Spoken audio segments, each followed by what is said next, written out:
स्वादिष्ट व्यंजनशाला को आपण माननको स्वागत। समस्तंकर प्रिय मुआंडी पिठा। रजरे पोड़ पिठा सह मुआंडी पिठा हुए कारण रज संक्रांति रे पोड़ा खाद्य खाती नहीं। सेथिपाई आमे मुआंडी पिठा करिथाउ। आउ मध्य ग्रहण परागरे रोषेई हुए नहीं बोली आमे पाक निषेध पूर्वर मुआंडी पिठा करिकी रखिथाउ। आसंतु पिठा प्रस्तुति करिबा। प्रथमे मु बिरी चाउल को राति भेदेई देइथिली। सखाळु धोईकी रखिली। देखंतु बिरी सबु चोपा छाड़ी जाइछि ओ चाउल भी भल भाबरे धोई हो जाइछि। मु एठी ग्राइंडिंग करिवि बोली बिरी चाउल को नेली। ग्राइंडिंग करिबा पूर्वरु बिरी चाउल को भल भाबरे गड़ेइकी नेइथिबे, नहले गोड़ी रही जिवो। गोड़ी रहिले पिठा खाइला बेले हमको असुविधा हेबो।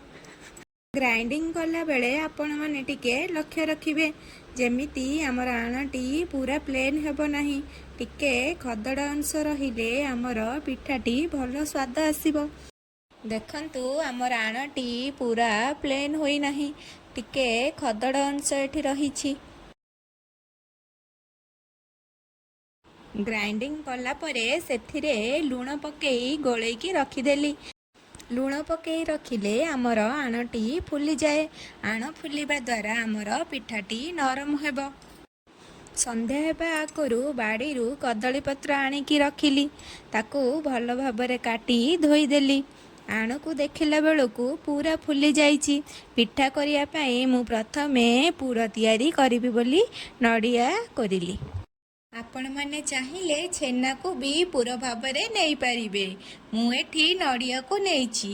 देखंतु नड़िया को मु भल भाबरे करूछि।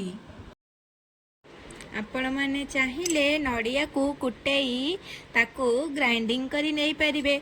नड़िया कोरण रे नड़िया कोरा भल भाबरे हुए बोली मु नड़िया कोरणी रे करिछि। देखंतु नड़िया कोरा केते भल भाबरे होइछि। मु एठी 4 ରୁ 5ଟି गुजराती नहीं। गुजराती नेबा द्वारा पुरटी बहुत स्वादिष्ट लगे।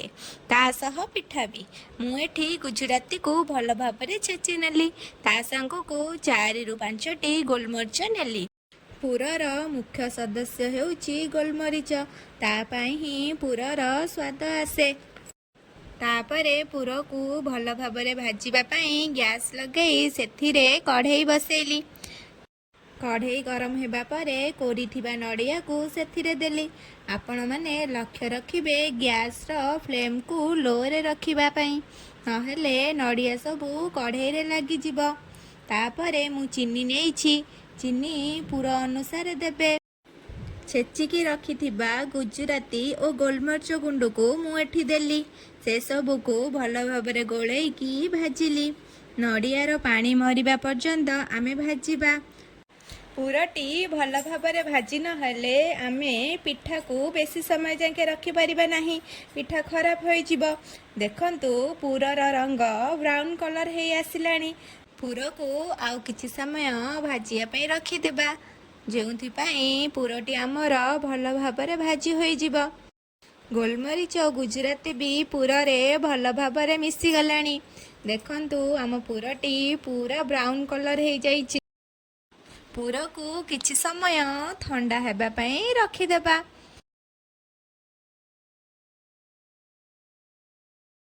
तापरे पिठा तैयारी पई मु एठी इडली छांच नेइछि। आपण माने निज निज सुविधा अनुसार पात्र नहीं पारिबे। इडली छांच को गैस रे बसेली। तापरे 1 ରୁ 1.5 ଲିଟର पानी देली। मु एठी 2ଟି पिठा करिया पई पानी नेइथिली। आपण माने पिठा अनुसार पानी देबे, नहले छांचटी पोड़ी जिवो। पानी देबा परे पानी फुटिबा पई ताकू किछि समय गैस रे बसेली। पानी फुटी आसिला परे पिठा रखिया पई मु एठी भात छणा नेइछि।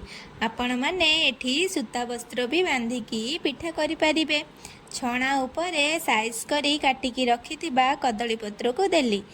ता उपरे ढांकुणी देली जेउथि पई कदली पत्रटी नरिमि जिवो ओ आण देबाकू सुविधा हेबो। उपरकू बाष्प आसिबा परे मु ढांकुणी को काढिली। एबे पिठा पई आण देबी। ତା ଆଗରୁ ମୁଁ ପତ୍ର ଉପରେ ପାଣି ଛିଞ୍ଚିଦେଲି ଓ ତାପରେ ଆଣକୁ ଦେଲି। ମୁଁ ଏଠି ତଳ ଲେୟାର ପାଇଁ 3 ଚାମଚ ଆଣ ନେଇଛି। ଆଣ ଉପରେ ଭାଜିକି ରଖିଥିବା ପୁରକୁ ଦେଲି। ତାପରେ ଉପର ଲେୟାର ପାଇଁ 2ରୁ 2.5 ଚାମଚ ଆଣ ଦେଲି। ତାପରେ ସାଇଡ଼ରେ ଯେଉଁ ସବୁ ପତ୍ର ବାହାରକୁ ଥିଲା ତାକୁ ପିଠା ଉପରେ କଭର କରିଦେଲି।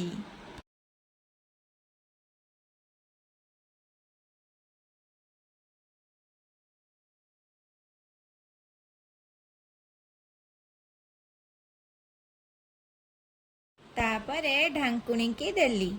ଗ୍ୟାସର ଫ୍ଲେମ୍କୁ ସ୍ଲୋ ରଖିବେ, ନହେଲେ ଆଣର ପାଣି ଜଲ୍ଦି ସରିଯିବ କିନ୍ତୁ ପିଠା ସିଝିବନି। କିଛି ସମୟ ସିଝିବା ପାଇଁ ଛାଡ଼ିଦେବା ଓ ଲକ୍ଷ୍ୟ ରଖିବା ଗ୍ୟାସର ଫ୍ଲେମ୍ଟା ସ୍ଲୋ ରହିବ। କିଛି ସମୟ ପରେ ମୁଁ ଢାଙ୍କୁଣି କାଢ଼ି ଛୁରୀ ଦ୍ୱାରା ପିଠାକୁ ଚେକ୍ କଲି। ଦେଖିବ ଯେମିତିକି ଆଣ ଛୁରୀରେ ଲାଗିବ ନାହିଁ। ଯଦି ଛୁରୀରେ ଆଣ ଲାଗିବ ଜାଣିବେ ଯେ ପିଠାଟି ଆମର ସିଝି ନାହିଁ। ତାକୁ କିଛି ସମୟ ଯାକେ ଆଉ ଥରେ ସିଝିବା ପାଇଁ ଛାଡ଼ିଦେବେ। ମୋର ଏଠି ଛୁରୀରେ ଆଣ ଲାଗିନାହିଁ। ମୋର ପିଠାଟି ସିଝି ଯାଇଛି। ଏବେ ତାକୁ ଏକ ପାତ୍ରକୁ କାଢ଼ିବା। ପିଠା ଉପରେ କଭର ହୋଇଥିବା କଦଳୀ ପତ୍ରକୁ ସେଥିରୁ କାଢ଼ିଦେବା। ଗରମ ଗରମ ମୁଆଣ୍ଡି ପିଠା ଏବେ ଆମର ପ୍ରସ୍ତୁତି ହେଇଗଲା। ଏବେ ଆମେ ତାକୁ କିଛି ସମୟ ଥଣ୍ଡା ହେବାକୁ ରଖିଦେବା। ଦେଖନ୍ତୁ ଗରମ ଗରମ ନଡ଼ିଆ ପୁର ମୁଆଣ୍ଡି ପିଠା ପ୍ରସ୍ତୁତି ହେଇଗଲା। ମୁଁ ଏଠି ସୋଡ଼ାର ୟୁଜ୍ ବିଲକୁଲ ବି କରିନାହିଁ। ପିଠାଟି କିପରି ନରମ ହେଇଛି ଆସନ୍ତୁ କାଟିକି ଦେଖିବା। ଦେଖନ୍ତୁ ମୁଁ ପିଠାଟିକୁ ସାଇଜ୍ କରିକି କାଟିକି ରଖିଲି। ଦେଖନ୍ତୁ ଗରମ ଗରମ ମୁଆଣ୍ଡି ଖାଇବା ପାଇଁ ପ୍ରସ୍ତୁତି ହେଇଗଲା ଓ ଦେଖନ୍ତୁ କେତେ ସ୍ପଞ୍ଜି ସ୍ପଞ୍ଜି ହେଇଛି। ଆପଣମାନେ ବି ଏଇଭଳି ମୁଆଣ୍ଡି ପିଠା ପ୍ରସ୍ତୁତି କରି ଖାଆନ୍ତୁ ଓ ସ୍ୱାଦ କେମିତି ଲାଗିଲା ମୋତେ କମେଣ୍ଟରେ ଜଣାନ୍ତୁ। ଭିଡ଼ିଓଟି ପସନ୍ଦ ଆସିଲେ ଲାଇକ୍ କରିବାକୁ ଭୁଲିବେନି। ଫ୍ରେଣ୍ଡମାନଙ୍କ ସହ ସେୟାର କରନ୍ତୁ।